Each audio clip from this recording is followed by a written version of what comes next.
I watched a 35-year-old man weep uncontrollably in front of our company's biggest corporate client. All because of a single, invisible Excel formula.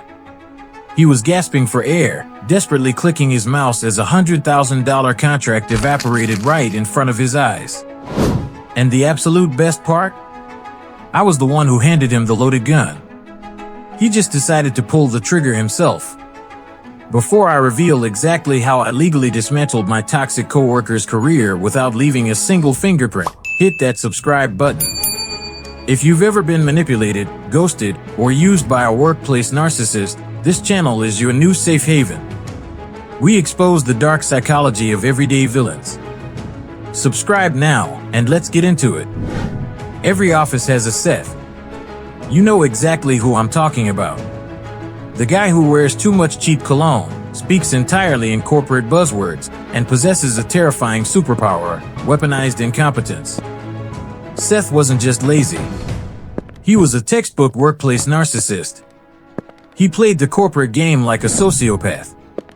He'd show up 45 minutes late, reeking of stale espresso, and casually blame the traffic. He took 2-hour lunches. He took bathroom breaks every 10 minutes to text his multiple dating app matches. But to upper management, he was the golden boy. He knew exactly how to gaslight the boss into thinking he was the visionary of the team. For 6 agonizing months, his favorite victim was me. He'd forward me an email at 4:50 p.m. on a Friday.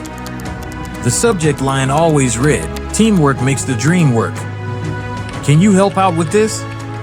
But in Seth's dictionary, help out was a direct translation for, I am going to completely abandon my responsibilities, and you will do all the heavy lifting while I steal the credit. I tried to play by the rules. I documented his red flags. I scheduled a one-on-one with our manager. Do you know what my boss told me? Seth is just a big-picture thinker.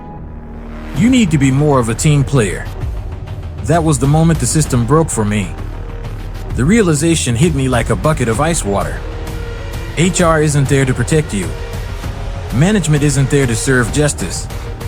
If you want to survive a narcissist, you can't outcomplain them. You have to outsmart them. You have to give them exactly what they want, but wrapped in barbed wire. The final straw snapped when Seth dumped the Q3 client audit on my desk. This wasn't just any report. It was a massive, high-stakes data compilation for our most aggressive client. Due in exactly 48 hours. He leaned against my cubicle wall, chewing his mint gum loudly. Just crunch the raw numbers for me, buddy. I'll handle the actual presentation, he said, oozing pure arrogance. I looked up at him. I kept my voice completely deadpan. Sure, Seth. Are you pretty comfortable manipulating raw Excel data? He laughed. Nah, I'm a big picture guy. Spreadsheets are for the drones.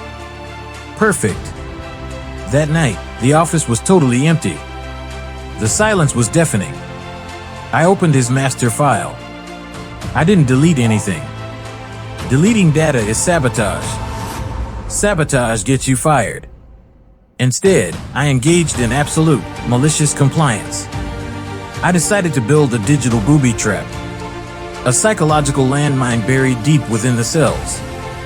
If you just looked at the spreadsheet, it was flawless. The numbers were accurate. The formatting was pristine.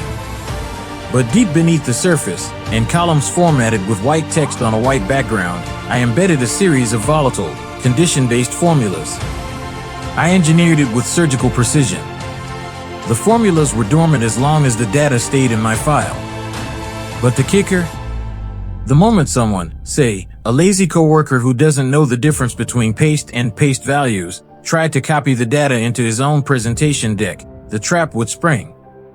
The hidden offset functions would trigger. The decimal points would shift. The profit margins would randomly invert into massive losses. It wouldn't just be wrong. It would be a catastrophic, confusing, unexplainable mathematical hallucination. Thursday morning arrived. The deadline. Seth strolled in at 10:15 a.m., holding his overpriced iced latte. He didn't even review the file I sent him. Why would he? He had trained me too well. I watched him from the corner of my eye as he lazily highlighted my entire data block, pressed Ctrl+C, and pasted it directly into his shiny, empty presentation file. He didn't check the numbers. He just hit save and walked out to the boardroom to meet the client. I sat at my desk. My heart was beating so hard I could feel it in my teeth. I drank my cold coffee and waited for the explosion. It took exactly 14 minutes. The glass walls of the boardroom offered a perfect view of his destruction. Seth was projecting the Q3 metrics on the massive screen. He clicked to the financial summary slide, ready to deliver his charismatic pitch. But instead of a 15% profit increase, the chart showed a 400% deficit. The inventory numbers were in the negative thousands. The dates had formatted themselves into weird Egyptian hieroglyph-looking symbols. The client, a notoriously ruthless CEO, leaned forward, his face turning red. "Is this a joke?" he barked. Even through the thick glass, I could hear the anger in his voice. Seth's brain short-circuited. The narcissist's mask completely shattered. He stammered. He apologized profusely. He lunged at his laptop to fix it. But he didn't know how Excel worked. Every time he tried to delete a cell to fix the error, the volatile formulas reacted, cascading the glitch further. He was literally wrestling with a digital ghost, and he was losing horribly. He excused himself and practically sprinted to my cubicle. He looked like he was going to throw up. "The file," he hissed, his voice trembling. "The file is completely corrupted. The numbers are insane. Help me fix it, right now." I slowly took off my headphones. I looked at him with the blankiest, most innocent expression a human being could possibly muster. "Oh no," I whispered gently. "I don't know what happened, Seth. It looked perfectly fine on my end. Maybe it's a system glitch. You know I'm just a drone, you're the big picture guy. I'm sure you can figure it out." I put my headphones back on. He stood there for 10 seconds, completely paralyzed. He realized, in that exact moment, that he was utterly, completely, and permanently screwed. Our boss was humiliated in front of our biggest account. The client almost pulled their contract.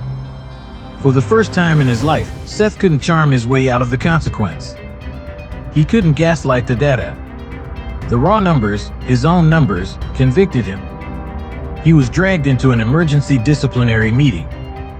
He got lambasted for gross negligence and weaponizing company time. By 5 p.m., he was put on indefinite, unpaid leave. He never came back to that desk.